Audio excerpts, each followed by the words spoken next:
Trial Tuesday once again, everyone, in the case that everyone is talking about. The alleged Cleveland kidnapper who police say held 3 women hostage in his home for nearly a decade. Attorney David Aylor, a master of his domain, joins us right now to discuss the charges that suspect Aylor Castro will now face. Counselor, this is just one of the most disturbing cases that's come out we've heard about in a very, very long time. But there's some important legal matters here at work, including Castro might be facing some murder charges. Yeah, that's probably the most important legal issue that's at play. And the reason he could face that murder charge is related to the unborn children of one, or at least one of the captors that he's alleged to have basically forced, to abort the fetuses through beating the woman and beating her fetus. Now, this happened, they're saying, police say 3, 4, maybe even as many as 5 times. We have a similar law here in South Carolina that protects those unborn children as well, right? Right. It's somewhat controversial, but there are a lot of conservative states that have it. In South Carolina, we do have it. Senator McConnell put it in a few years ago.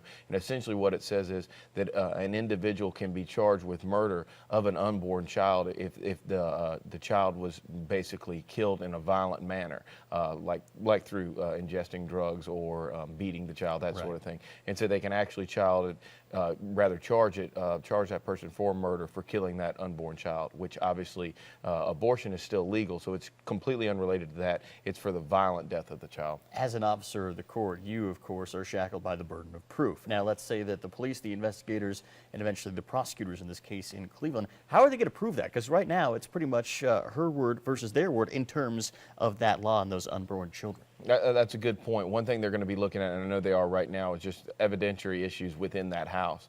If in fact those fetuses that were actually ended up being born dead were buried, and then they can find them. There'll be other things, but in the end, ultimately, I think they'll rely mainly upon the voice of the 3 women, stating this is what happened, and if they can find any sort of evidentiary issue. And the reason they really like to do this and make it different than just the numerous other charges that they're going to bring against Castro is because of the fact that they can go for the death penalty due to the murder charges. Let's talk about the other 2 that were picked up, the Castro brothers.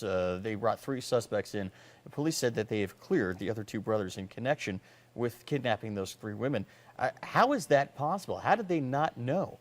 Well, that's an interesting take on it, and that is the reason I think they initially did bring him in. They felt like they were connected with the brother, had close relationships with him, and in fact, there's no way that they couldn't have known. But ultimately, relatively quickly, they figured out that in fact there was no knowledge either by them, by other neighbors, or even by his daughter. We assume that the 3 women in that case must have said, no, these guys, never came close to us, never harmed us in any way. Right. I think that really is a key ingredient to the issue of the case as a whole, as to what are these women saying to lead to things beyond if anybody else was going to get charged. And at this point, it appears they're not. Another legal issue here, and definitely one on a smaller scale, is what to do with that home right now. The neighbors say they want to knock it down. Other people are saying, no, it needs to stand as kind of a monument to the overcoming struggle of these women. Where do you see that going? Who ultimately has that decision? Well, ultimately, the house isn't going to go anywhere because they're going to be using it as a crime scene, which it is right now, for probably months and months before they ultimately determine that they no longer have use of the home.